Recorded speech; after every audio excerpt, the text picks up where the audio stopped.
Bonsoir tout le monde, mon nom est Raphaël et on va parler de Big Brother Célébrité.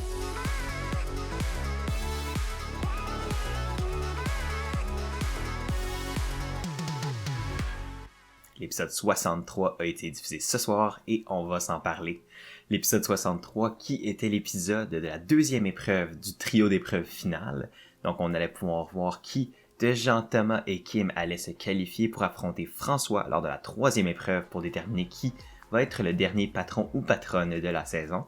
Donc j'avais très hâte de voir le résultat de cette compétition-là parce qu'elle pourrait très bien définir qui va gagner la game. Parce que si Jean Thomas peut la gagner, ben il se met dans une bonne position pour pouvoir gagner la dernière épreuve parce que la dernière épreuve est une épreuve sociale. Et c'est probablement le point le plus fort de la game de Jean Thomas à date. Donc, si c'est peut-être la dernière chance de Jean Thomas de pouvoir se donner une option pour gagner la game, même chose peut-être pour Kim, il y avait beaucoup d'enjeux à l'épreuve d'aujourd'hui et j'avais très hâte de suivre ça. On va pas plus attendre et on va aller directement au cœur de la vidéo.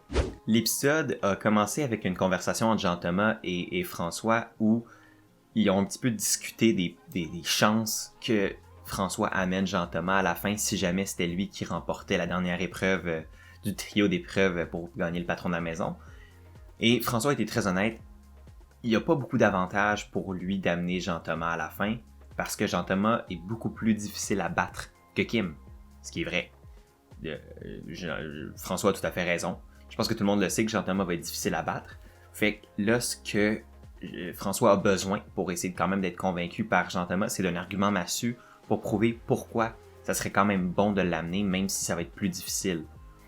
Ben, c'est sûr que Jean Thomas pourrait jouer la carte de l'ego puis dire que ça va être beaucoup plus gratifiant pour François s'il gagne contre un joueur plus difficile à battre comme lui. Il pourrait jouer cette carte-là. Là, lui, il a plus décidé de jouer la carte de la loyauté, puis la carte de l'impression que ça va faire dans le jury, puis l'impression que ça va faire post-game. Dans le sens où si François décide d'amener Jean Thomas, qui est son allié de plus longue date dans la maison, ça donne une bonne impression pour racheter un peu les trahisons que François a peut-être pu faire dans le passé. Dans le sens qu'il pourrait justifier devant un jury, oui, je vous ai trahi, oui, j'ai trahi certains d'entre vous, mais parce que ma vraie relation numéro 1, c'était pas avec vous, c'était avec Jean Thomas, puis c'est maintenant à côté de lui que j'étais assis à la fin. Fait que toutes les trahisons que j'ai faites jusqu'à date étaient pour ce moment-ci. Et la vraie relation qui m'importait le plus dans la game, c'était celle qui est à côté de moi présentement. Fait que cet argument-là est pas faux, mais c'est sûr que c'est pas tant un argument béton non plus, parce que il a beau dire ça, il y a quand même peut-être du monde qui l'ont pris en grippe puis qui voudront pas voter pour lui pareil. Mais nous, ce qu'on sait de notre côté, c'est aussi que Kim a été pris en grippe par beaucoup de gens dans le jury. Donc, ça pourrait être assez complexe. Honnêtement, je le réitère, selon moi, pour François, s'il veut gagner, il faut qu'il amène Kim. Je pense que la décision est encore dans les airs. Ça va vraiment dépendre de ce que Jean Thomas est capable de... Est-ce que Jean Thomas est assez capable de jouer dans la tête de François pour le convaincre de l'amener? Mais tu vois que c'est pas une chose facile parce que François, il rétorque un peu au pitch de Jean Thomas puis il lui dit écoute, cette offre-là, cette proposition-là est peut-être pas assez suffisante pour que je t'amène. Fait que là, Jean Thomas lui dit écoute, peu importe ce qui se passe à l'épreuve de la deuxième épreuve, je vais t'offrir mon aide pour l'épreuve sociale, qui est la troisième épreuve du trio d'épreuves pour gagner le patron. Je vais t'aider pour l'épreuve sociale, on va se faire des quiz, on va se remémorer tout ce qui s'est passé dans la maison, à quel moment. On va vraiment travailler sur notre connaissance de la game ensemble. Donc, ça va pouvoir t'aider à gagner le dernier patron de la maison. Mais pour ça, en retour, ben, j'aimerais ça que tu m'amènes. Fait que là, Jean-Thomas, il a essayé de négocier un petit peu son aide versus le fait de se faire amener. Ce que Jean-Thomas veut, c'est une garantie de se faire amener si François gagne. Et François, il est pas prêt à lui donner cette garantie-là. Fait que Jean-Thomas lui dit, mais écoute, si tu veux pas de mon aide, c'est tant pis pour toi. Mais c'est vrai que quand même François qui a le plus gros bout du bâton, dans le sens que François, il a juste dit, tu sais, moi je peux aller avec Kim puis pratiquer mes infos avec Kim, puis voilà, le problème est réglé de mon bord. Puis toi, avec qui tu vas pratiquer, tu vas être tout seul. Fait que c'est vrai que François, il a le gros bout du bâton là-dedans, puis la défense que Jean-Thomas a essayé d'amener à cet argumentaire-là, je l'ai trouvé un petit peu boiteuse, dans le sens qu'il y a pas beaucoup d'arguments, Jean-Thomas, honnêtement. Il a essayé de faire du mieux qu'il pouvait avec le peu d'arguments qu'il y a, mais je sais pas. Je pense que vraiment, il y a les deux cartes qu'il faut qu'il pousse. C'est l'impression que le fait de garder Jean-Thomas va faire sur le jury, puis l'ego. Jean-Thomas est un adversaire plus coriace que Kim. Donc moi, selon moi, ça devrait être ça les deux cartes qui poussent. Est-ce qu'il va le faire? Je sais pas. Il y a encore une chance de gagner. Fait que, techniquement, tout ce que je dis là peut peut-être servir à rien si finalement c'est Jean-Thomas qui gagne la 3e épreuve, puis c'est lui qui a le choix d'amener qui il veut. C'est vraiment la dernière compétition qui va tout déterminer. Mais il faut que Jean-Thomas continue de travailler François. Peu importe ce qu'il dit, il faut qu'il continue d'essayer. Parce que ça se fera pas juste par l'inaction. Ça prend de l'action pour que le plan de Jean-Thomas fonctionne. Faut qu'il continue, jusqu'à temps que François flanche. Ou au moins si François flanche pas, mais qu'il puisse se dire « j'ai tout essayé ». Parce que s'il a pas tout essayé, c'est là qu'il va regretter. Puis je pense pas que Jean-Thomas veut regretter d'avoir abandonné à la fin comme ça. On a vu après une scène où t'avais François qui était vraiment primé pour aucune raison, tandis que Kim et Jean-Thomas, qui sont les deux qui devaient s'affronter dans l'épreuve mentale qui s'en venait dans la journée, étaient quand même plus relax, plus tranquilles, ils étaient dans leur coin, ils dormaient, ils se reposaient. Puis là, t'as François qui essaie de les pomper pour être prêt à l'épreuve. Puis ça a amené à une des scènes les plus étranges de la saison, où François il a juste décidé de s'improviser coach coach de Kim et Kim et Jean-Thomas pour essayer de les primer pour l'épreuve mentale qui est le retour de la maison infernale comme on l'a su hier. Fait que là, il leur a tout fabriqué une espèce de fausse maison infernale avec des indices qui, dans le fond, imitaient les indices qu'on avait vus à la première itération de la maison infernale. Et c'était assez étrange. Honnêtement, au début, je pensais que François il avait juste perdu la boule. Là. J'étais comme, je pense que le fait d'être isolé depuis 85 jours, ça y a monté à la tête. Là. Il a besoin d'aide. Sortez-le de là, quelqu'un. I remember when I lost my mind. There was something so pleasant about that place. Even your emotions have an echo in so much space.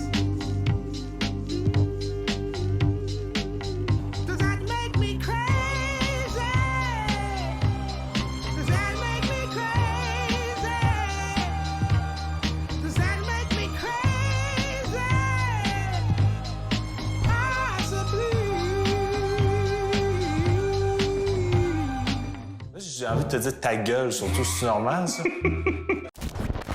Mais non, c'était quand même comique comme scène. Kim a juste abandonné parce qu'elle trouvait ça trop niaiseux. Finalement, Jean-Thomas est quand même allé jusqu'au bout, puis il a trouvé l'indice, en fait le mot que François essayait de leur faire deviner qui était rédemption. Et donc, en tout cas, c'était pas la scène la plus utile, mais j'ai quand même trouvé ça comique. Puis comme remplissage d'émission, je trouvais que c'était une scène assez absurde qui faisait en sorte que qu'il y avait un lien avec l'épreuve dans un sens, fait que ça se pourrait peut-être que ça joue dans l'histoire à plus long terme, le fait que Jean-Thomas ait joué la game jusqu'au bout versus Kim qui a abandonné, peut-être que ça a comme un lien narratif que j'ai pas vu encore, mais c'est quand même, je trouve que comme remplissage, il aurait définitivement pu faire pire. Et donc, finalement, ça mène à l'épreuve qui a quand même pris une bonne partie de l'épisode, et donc, comme je le rappelle, l'épreuve était le retour de la maison infernale qu'on avait vu il y a quelques semaines. Cette version de la maison infernale a été un petit peu modifiée de ce qu'on avait vu pour la compétition du veto il y a quelques semaines.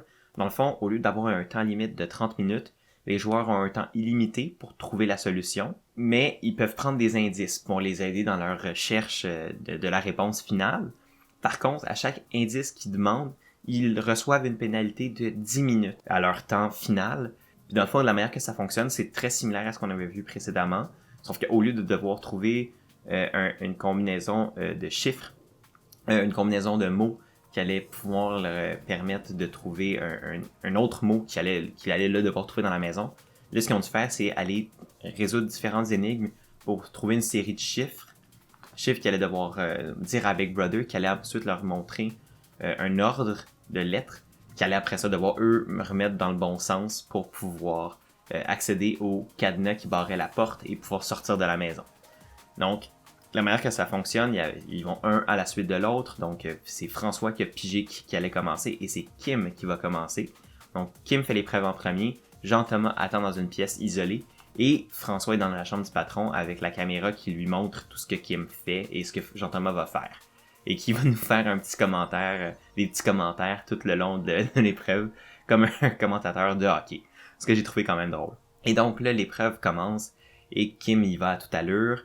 Premièrement, il y a elle va dans le walk-in où on entend des voix qui récitent tous les noms des candidats éliminés jusqu'à date, sauf celui de Varda.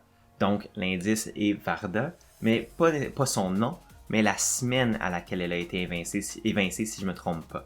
Donc là, c'était le chiffre à retenir dans le cas de Varda. Ensuite, ils sont dans la cuisine. Il y a 2 écrans qui présentent 2 images de Marie-Mé avec 8 erreurs dedans. 7, 8, je sais plus trop. Fait que là, les joueurs doivent trouver le nombre d'erreurs entre les nombres de différences entre les 2 images. Kim le trouve quand même rapidement, mais elle demande un indice parce qu'au début, elle est pas trop sûre qu'est-ce qu'il faut qu'elle fasse avec ça. Fait que elle a déjà pris une pénalité de 10 minutes. Et ensuite, elle s'en va dans la 3e pièce, qui est la salle de podcast, où il y a un écran avec une grosse équation mathématique logique, où chaque joueur est associé à une valeur numérique. Et à l'aide de calcul, puis d'algèbre, les joueurs doivent trouver la valeur de Richardson.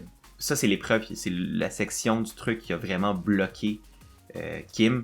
On l'a vu faire plein d'erreurs de calcul, selon moi, parce qu'elle était ben trop stressée. Comme, Mané, c'était 15 plus 25, puis elle a dit 30 au lieu de 40. Mais tu sais, elle le sait que 15 plus 25, c'est 40. C'est juste qu'elle était dedans, tu sais, elle était trop dedans, elle était trop stressée, fait qu'elle a dit n'importe quoi.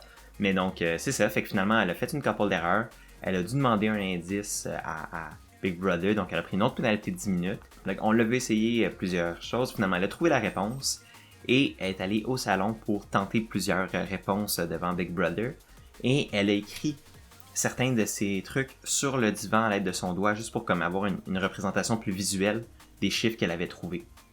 Et donc finalement, au bout de quelques essais-erreurs, Kim trouve la bonne réponse, voit le code de lettres, va à la porte, essaye un code numérique, ça marche pas parce qu'elle l'a pas mis dans le bon ordre. Finalement, après un autre essai, elle l'a réussi et elle s'enfuit de la maison. Donc, on n'a pas encore d'idée sur combien de temps ça lui a pris pour réussir l'épreuve. La seule chose qu'on sait qui pourrait nous permettre de différencier son temps de celui de Jean-Thomas, c'est qu'elle a pris 2 pénalités, donc 20 minutes d'extra qui va être rajoutée à son temps final. Donc, on le sait pas plus pour Kim et on va passer directement à Jean-Thomas. Et pour lui, ça semblait pas trop aller au début. Il est juste allé dans le walk-in, il s'est mis à écouter l'extrait audio, puis on dirait qu'il a comme pas catché que c'était les noms des gens qui étaient évincés, sauf celui de Varda, fait qu'on l'a vu être frustré pas mal, puis finalement juste quitter la pièce en frustration, donc ça a pas très bien été de son côté. Ensuite, il est passé dans la cuisine, il a juste pas regardé les écrans, fait qu'il a manqué les écrans au début. Finalement, il est retourné, il les a vus. Lui, il a comme fixé sur l'idée qu'au départ, sur une photo, il y avait 4 spots, l'autre, il y en avait 3. Fait qu'il pensait que c'était peut-être 4 moins 3, 1. Ce qui était pas le cas. Dans le fond, le truc qu'il fallait savoir, c'était toutes les différences.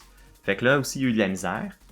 Puis finalement, il est allé dans la salle de podcast, où là, ça a quand même un peu mieux été. Il a quand même gossé longtemps pour trouver la bonne réponse. Mais ça, il a pris moins de temps que Kim, il a fait moins de niaiseries de calcul. Mais il a quand même demandé un indice. Donc, il a quand même pris une pénalité de 10 minutes pour trouver la réponse.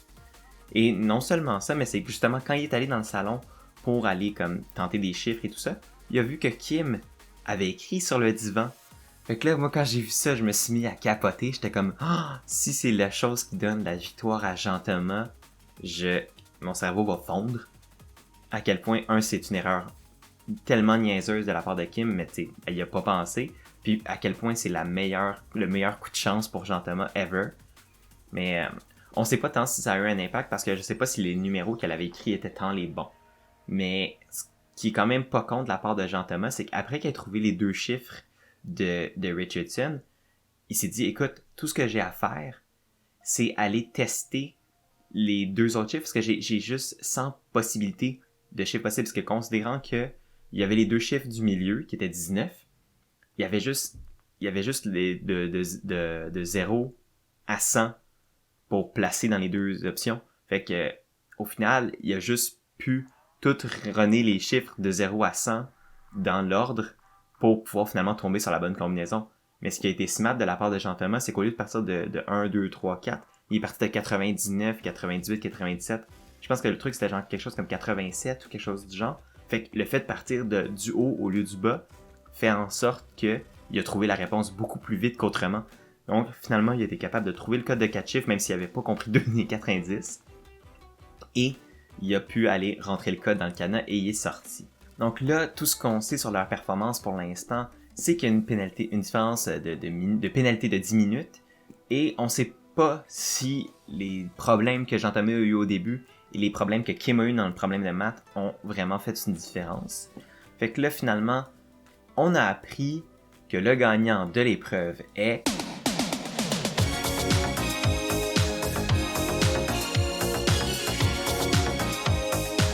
J'espère que vous me détestez pas trop après ce que je viens de vous faire. Donc, finalement, on n'a pas eu le résultat de l'épreuve. Ils ont décidé de nous garder ça en secret pour l'épisode de demain. Donc, on n'a pas d'indice, ce qui rend ma job très compliquée parce que là, j'ai aucune prédiction que je peux faire réellement sur qu'est-ce qui va se passer à la suite des choses vu qu'on n'a pas le résultat de l'épreuve. Si j'y vais de mon estimation personnelle, je pense que Jean-Thomas l'a eu. Il y a l'idée de juste avoir 2 chiffres puis pouvoir tenter toutes les réponses avec ça. C'était une super bonne idée, puis ça a peut-être sauvé énormément de temps, comme de chercher toutes les différences, essayer de retourner comprendre dans le walk-in c'est quoi qui manquait dans la suite des mots. Je pense que ça y a peut-être permis d'acheter du temps. Je pense que le fait de voir les gossages de Kim l'a peut-être aidé aussi. Donc, je pense que tous ces facteurs-là vont mener à ce que Jean-Thomas va gagner, mais c'est pratiquement impossible de le savoir pour l'instant. Donc, on va le savoir demain. J'ai très hâte de le savoir parce que c'est là que je vais pouvoir me mettre à faire des vraies prédictions qui ont de l'allure sur qu'est-ce qui va se passer pour le reste de la semaine et pour qui pourrait réellement gagner la game. Donc, j'ai très hâte de savoir ça. On va le savoir demain et évidemment, on va s'en reparler en temps et lieu. Et donc, c'est ce qui va conclure l'épisode de ce soir. J'espère que vous l'avez aimé. Si vous l'avez aimé, n'hésitez pas à aimer, partager, commenter, c'est vraiment apprécié. Si vous voulez plus de contenu comme ça, vous pouvez toujours vous abonner. Je fais des vidéos du lundi au vendredi et un live stream à tous les dimanches 3h où on parle de Big Brother Canada. Et si vous voulez la version audio de ces vidéos-là, elles sont disponibles sous la forme de podcast et tous les liens sont dans la description en bas. D'ici là, moi je vous dis à demain pour un nouvel épisode de Big Brother. Passez une très belle soirée. Prenez soin de vous. Et à la prochaine.